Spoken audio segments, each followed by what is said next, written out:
Жители поселка Нючпа Скайгородского района планируют восстановить деревянную церковь Прокопия Устюжского. Это один из лучших образцов деревянной культовой архитектуры в регионе, построенный в русском стиле. Столетний храм внесен в Красную книгу объектов культурного наследия республики, которые находятся в бедственном положении и нуждаются в срочном восстановлении. В противном случае они могут бесследно исчезнуть. Елена Кононова продолжит. Даже спустя 100 лет, несмотря на разруху, можно представить, насколько величественной была когда-то церковь в Нючпасе.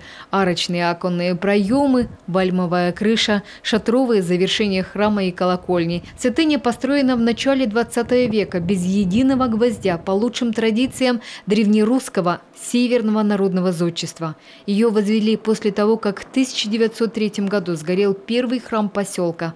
Тогда жителям чудом удалось спасти из огня церковную утварь, богослужебные книги и большую часть икон.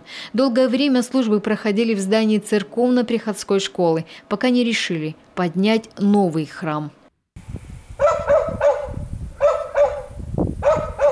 Сегодня неизвестно ни имя автора проекта, ни точные даты строительства церкви. Вероятно, это было в годы Первой мировой. В северо-восточном углу апсиды сохранилась карандашная надпись об освящении храма в июле 1917 года. И здесь же упомянут один из строителей – нючпасский мастер-плотник Иван Перевалов.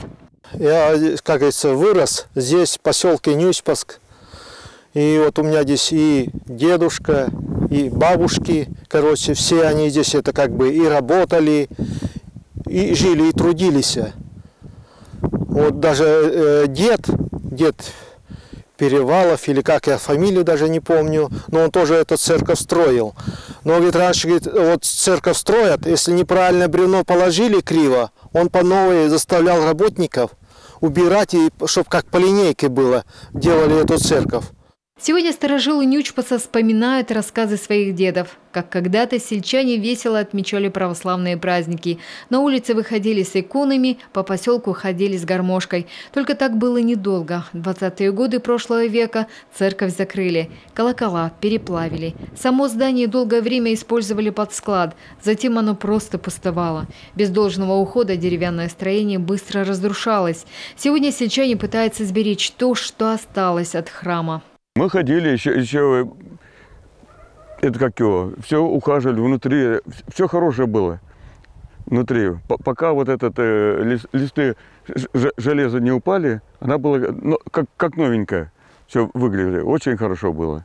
4 года назад Коми-поселок посетили московские волонтеры, участники добровольческого проекта «Общее дело». Активисты помогают сохранять деревянные святыни Севера, проводят аварийные консервационные работы. За 13 лет ими обследовано 360 храмов и часовен.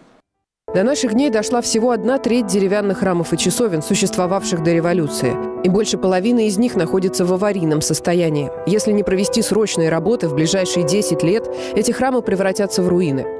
После обследования одного из уникальных памятников зодчества Коми-края гости определили, какие работы необходимы для консервации и сохранения здания. Впрочем, у жителей поселка сегодня другие планы. Неожиданный визит москвичей вселил в них надежду, что церковь, которую когда-то построили их деды, еще можно возродить. И вот уже на днях сюда приедут специалисты, которые восстанавливали храм Кылтовского монастыря. Им предстоит оценить и сказать, как вернуть к жизни святыню Нючпаса. Елена Кононова, Владимир Кривцун, Борис Фомичев, телеканал Юрган.